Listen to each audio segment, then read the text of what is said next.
US tariff එක ගැන මෙතන කතා නොකරමු. ඉන්දියාවට හිනා වෙන්න එපා හොඳේ. ඒ කට්ටියට වැටිලා ඉන්නකොට හිනා වෙන්න එපා. මොකද අපි වැටිලා ඉන්නකොට අත දුන්නේ මේ මිනිස්සු විතරයි. There is one thing that I want to tell you. It ain't over until the fat lady sings. Now හිනා වෙනවනේ අපි දැක්කනේ. नमस्कार, जय हिंद। मैं हूं आयुष और आप देख रहे हैं भारत तक का सबसे खास शो मित्र देश।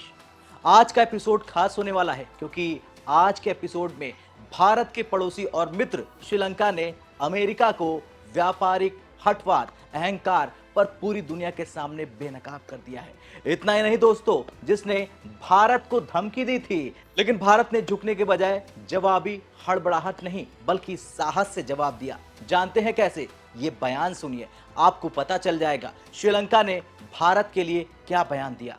US ටැරිෆ් එක ගැන මෙතන කතා නොකරමු. ඉන්දියාවට හිනා වෙන්න එපා හොඳේ. ඒ කට්ටියට වැටිලා ඉන්නකොට හිනා වෙන්න එපා. මොකද අපි වැටිලා ඉන්නකොට අත දුන්නේ මේ මිනිස්සු විතරයි. There is one thing that I want to tell you. It ain't over until the fat lady sings. Now හිනා වෙනවනේ අපි දැක්කනේ. ඉන්දියාවට හිනා වෙන්න එපා.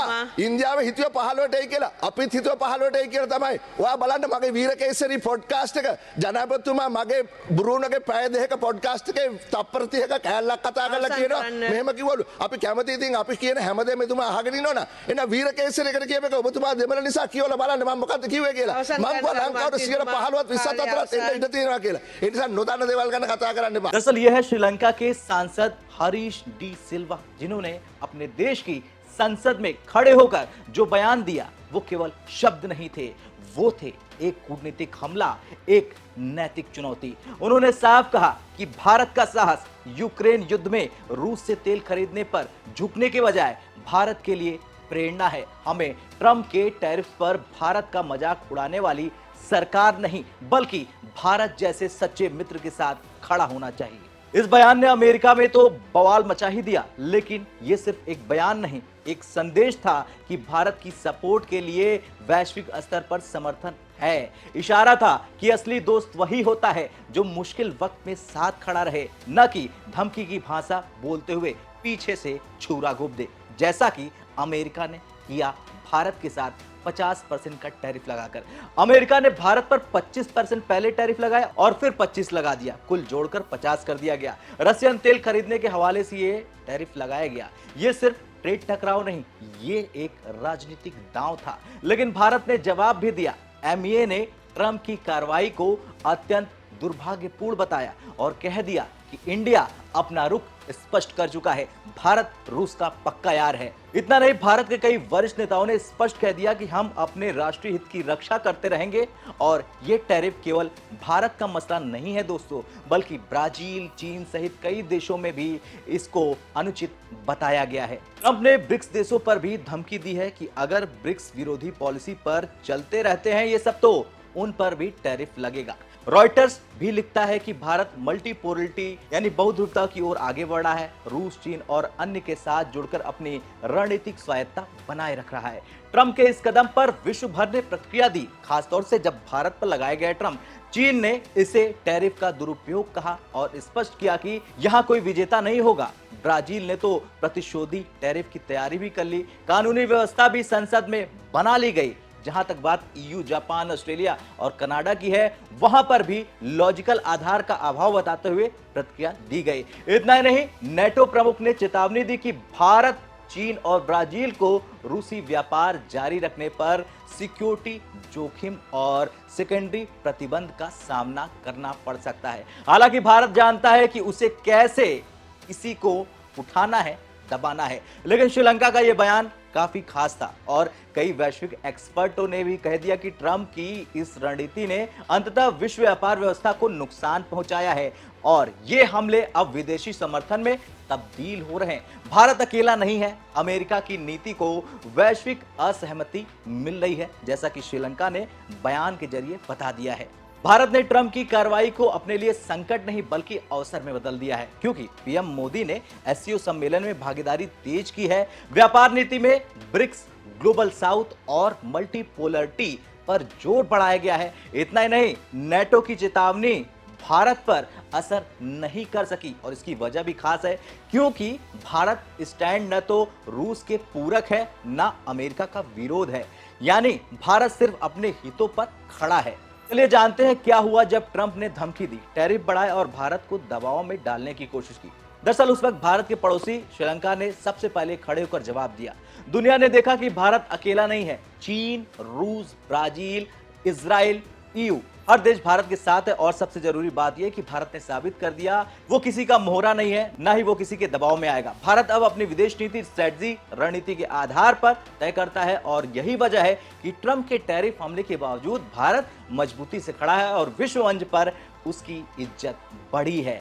अब तो ये रही दुनिया की प्रतिक्रिया, लेकिन दूसरी तरफ अमेरिका के घर में ही, अमेरिका में ही ट्रंप का विरोध शुरू हो गया है। वॉशिंगटन के बंद कमरों में सियासी हलचल मच गई, जहां अमेरिका के अपने ही दिग्गज आपस में भिड़ गए।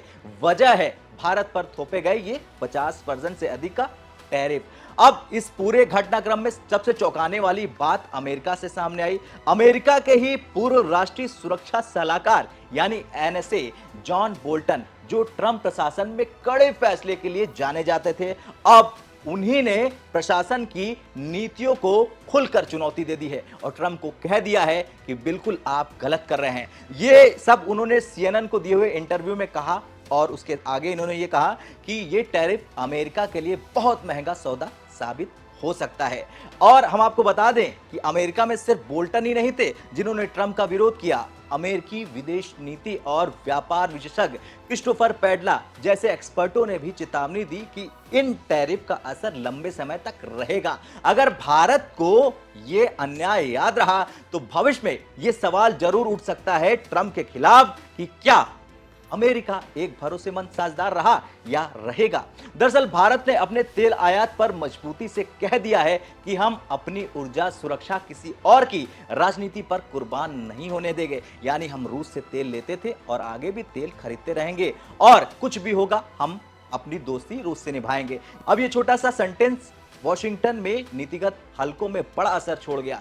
रूस तो पहले से ही मौके की तलाश में था। भारत के समर्थन में खड़े होकर रूस ने अमेरिका को सीधा संदेश दे दिया कि हम अपने मित्र देश भारत के साथ हैं, चाहे अमेरिका कुछ भी कर ले। और ठीक उसी समय यह सब कुछ हुआ जब पुतिन और ट्रंप की मुलाकात 15 अगस्त को होने वाली थी। पुतिन के पास अब कई मजबूत कार्ड हैं। सबसे बड़ा कार्ड भारत है और यह सिर्फ अर्थशास्त्र नहीं, जियोपॉलिटिक्स है।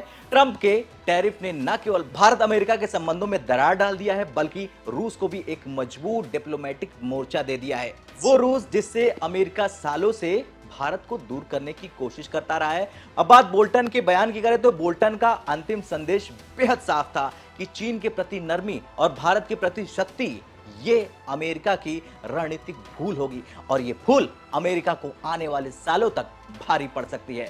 अब जब डोनाल्ड ट्रंप ने भारत पर 50% टैरिफ लगाकर सोच लिया था कि वो भारत को झुका देंगे, लेकिन भैया भारत है ये, खेल पलट गया, नतीजा उलट गया। न सिर्फ भारत ने मजबूती से जवाब दिया बल्कि रूस, चीन, ब्राजील और इजराइल जैसे बड़े देश प्रधानमंत्री मोदी के समर्थन में जुट गए। वहीं दूसरी तरफ ट्रंप की वही रणनीति अमेरिका के लिए कूटनीतिक संकट बनती जा रही है। अमेरिका के अंदर भी ट्रंप की साख लगातार गिर रही है और ग्लोबल मंच पर उनका प्रभाव तेजी से खत्म होता जा रहा है। कोई कुछ कह रहा है ट्रंप को, कोई कुछ कह रहा है, लेकिन ट्रंप ने कभी यह कहा था कि वो ब्रिक्स को खत्म कर देंगे, लेकिन उनकी नीतियां अब अमेरिका को ही कहीं ना कहीं खत्म करती दिखाई दे रही हैं। लेकिन अब उनकी ही जो नीतियां हैं वो ब्रिक्स को नया जीवन दान भी दे रही हैं, भारत को सबके सामने फ्रंट पर खड़ा करके, क्योंकि सबको पता है भारत कितना मजबूत है। और शायद यही वजह है कि चीन कह रहा है कि ट्रंप यूएन चार्टर का उल्लंघन कर रहे हैं, ब्राजील कह रहा है ब्रिक्स को एकजुट होना चाहिए, रूस कह रहा है कि अमेरिका की धमकियां अब नहीं चलने वाली और भारत कह रहा है टैरिफ एक तरफा फैसला है, मान्य नहीं होगा, मान्य नहीं होगा। यानी ट्रंप की नीति ने ब्रिक्स को फिर से एकजुट कर दिया है और एक नया ग्लोबल पावर सेंटर तैयार हो गया है भारत के नेतृत्व में। खैर कुल मिलाकर अब आपका क्या कहना है? जिस तरह से ये 5 देश तो साथ आ गए, लेकिन इसके इतर श्रीलंका ने संसद से भारत के लिए खड़े होकर ऐलान कर दिया है, उस पर अपनी राय जरूर बताएं। मिलते हैं मित्र देश के अगले एपिसोड में, तब तक के लिए जय हिंद, जय भारत।